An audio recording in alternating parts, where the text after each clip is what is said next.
Good morning class 4। तो बच्चों, आपका सब्जेक्ट है साइंस और आप भी अपनी साइंस की बुक ओपन करिए। इसमें आपको पता है हमने कौन सा लेसन पढ़ा था। हमने स्टार्ट किया था अपना, देख लीजिए, लेसन नंबर 6 हमने कल पढ़ा था। लेसन नंबर 6 हमारा टीथ एंड माइक्रोब्स हमने पढ़ा। ठीक है, तो किस तरह से दांत हमारे लिए यूज़फुल होते हैं, दांत किस तरह से न्यू बॉर्न बेबी के दांत कब आते हैं, ठीक है, और कौन कौन से तरह से दांत होते हैं। एक होते हैं बेबी टीथ होते हैं, मिल्क टीथ होते हैं, उसके बाद आते हैं हमारे परमानेंट टीथ होते हैं, और फिर उसमें 4 होते हैं विजडम टीथ। तो टोटल जो पेयर होता है हमारे मुंह में दांतों का वो होता है 32। और आज हम पढ़ेंगे structure of a tooth. Structure of a tooth में आप देखते हैं, यहाँ पे देख सकते हैं आप, ये देखिए, ठीक है। तो स्ट्रक्चर ऑफ अ टूथ क्या है, देखिए पेज नंबर 52 पे ध्यान से देखिए, यहाँ पे पढ़ा रही हूँ मैं। If we open our mouth and look through a mirror we can see our teeth as we see all these teeth grow out of the gums hold our teeth. हम अगर अपना मुंह खोल के देखते हैं तो हमें अपने मुंह के अंदर दांत नज़र आते हैं, और वो दांत क्या होते हैं, all these teeth grow out of the gums. और किससे निकलते हैं ये दांत, हमारे मसूड़ों से निकले हुए दिखते हैं हमें। और गम्स हमारे दांतों को क्या करते हैं, होल्ड करके रखते हैं, पकड़ के रखते हैं। जिस तरह से हम देख सकते हैं कि एक पौधा होता है, वो एक रूट होती है उसकी, और उसी तरीके से हमारा दांत भी है। ये हमारे दांत की रूट है, ये गम के बाहर से इसका पोर्शन है गम का, और ऊपर से हमारा दांत होता है, दिखता है हमें, ठीक है। तो इसमें देखेंगे अभी हम the portion of the tooth seen above the gum is called the crown. वो पोर्शन जो हमें गम के ऊपर दिखता है, मसूड़ों से जो ऊपर हमें पोर्शन दिखता है, वो क्या कहलाता है, क्राउन कहलाता है। The portion of the tooth, दांत का वो portion, seen above the gum, मतलब मसूड़ों से ऊपर जो पोर्शन दिखता है, देखिए ये वाला पोर्शन, ये क्या कहलाता है, ये कहलाता है CROWN, क्राउन, ये लिखा हुआ है यहाँ पे। The portion of the tooth inside the gum, और जो पोर्शन हमारा मसूड़ों के अंदर होता है वो क्या कहलाता है, वो कहलाता है रूट, ROOT, रूट। ये देखिए, ये है हमारा रूट पोर्शन, ये हमारा क्राउन, ठीक है। The teeth are hard strong bony structure fix firmly in the upper and lower jaw. हमारे ऊपर और नीचे का जो जबड़ा होता है, इसमें हमारे दांत फिक्स होते हैं, दांत हार्ड होते हैं, स्ट्रॉन्ग होते हैं, एक बोनी स्ट्रक्चर है। बोनी स्ट्रक्चर मतलब जैसे हड्डी का एक भाग है।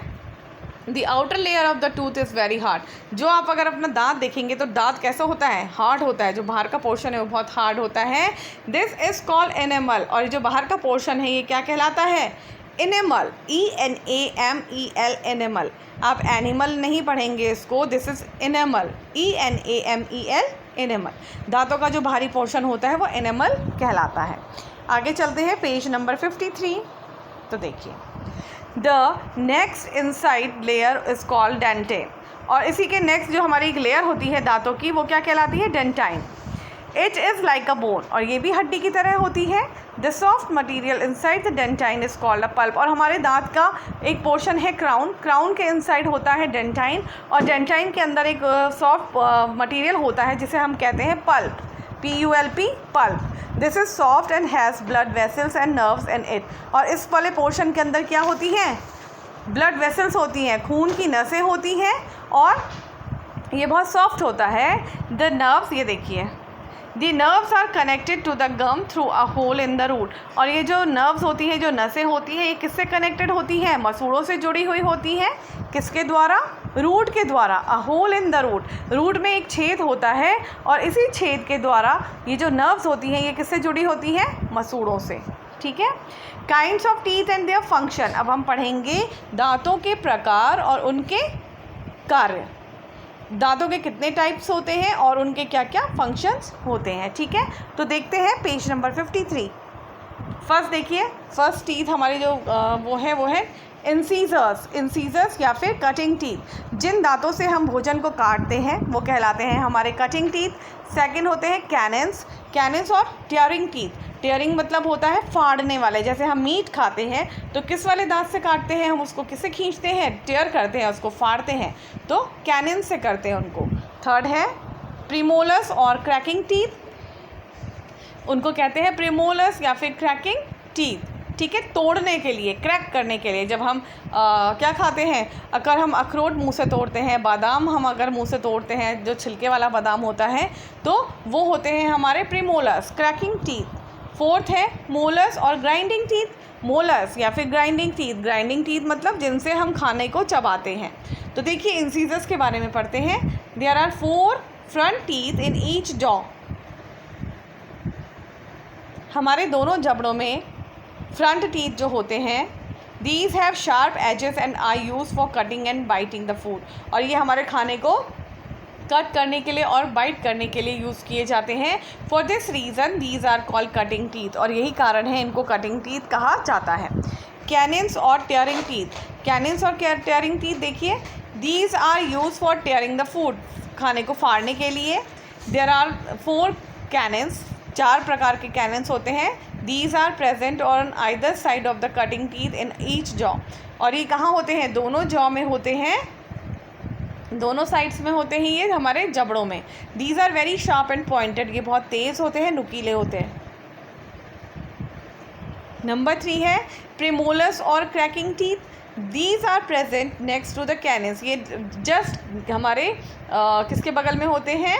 Just to the canines, canines के बगल में होते हैं। जो हमारे टीयरिंग टीथ हैं उनके ही जस्ट बगल से होते हैं हमारे क्रैकिंग टीथ। ठीक है।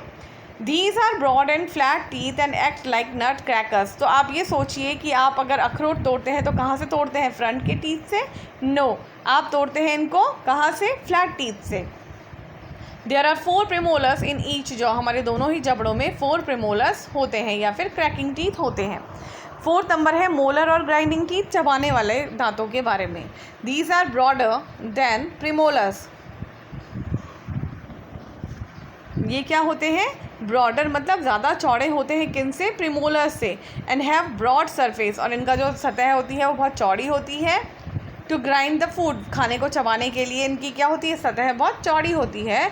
There are 6 molars in each jaw. दोनों दांतों में कितने होते हैं? 6 मोलर्स होते हैं। ठीक है। तो देखिए टूथ डिके के बारे में पढ़ते हैं। When we eat anything, small pieces of food are left sticking to our mouth। जब हम कुछ चीज़ें खाते हैं तो उसमें से कुछ ना कुछ भोजन जो है हमारे दांतों पे रह जाता है। Sometimes these are not completely removed during cleaning। हम माउथ वॉश करते हैं लेकिन फिर भी ये हमारे मुंह से निकल नहीं पाता है, दांतों में फंस जाता है। These small pieces of food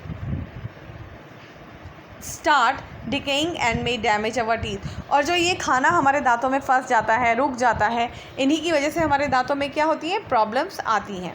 as a result of these the teeth get covered with a thin sticky layer of germs. और धीरे धीरे इन दांतों में इस खाने की वजह से एक जम्स पैदा होने लगता है। This sticky layer of germs is called plaque.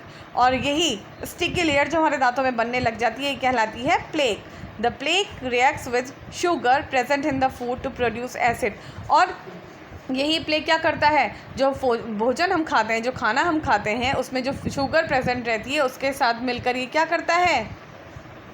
क्या करता है उस शुगर के साथ? उस शुगर के साथ रिएक्ट करके ये एक एसिड बनाता है।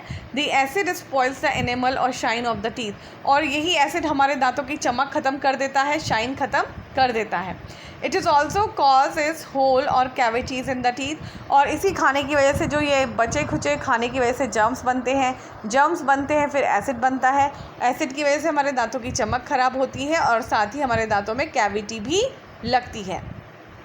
It produces bad smell and tooth एक। और इसके कारण हमारे मुंह से स्मेल आती है, एक गंदी सी स्मेल आती है।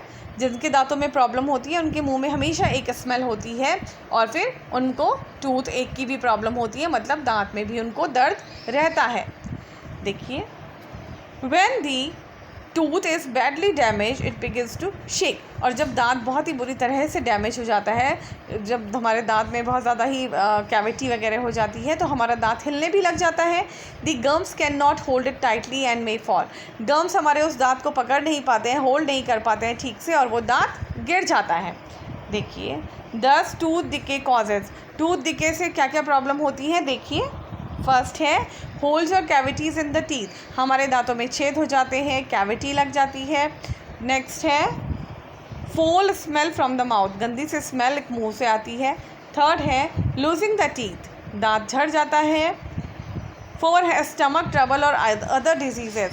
स्टमक ट्रबल पेट की दिक्कतें, किसी बच्चे को पेट पे दर्द होता है, खाना पचता नहीं है, तो ये भी दांतों की वजह से प्रॉब्लम्स होती हैं।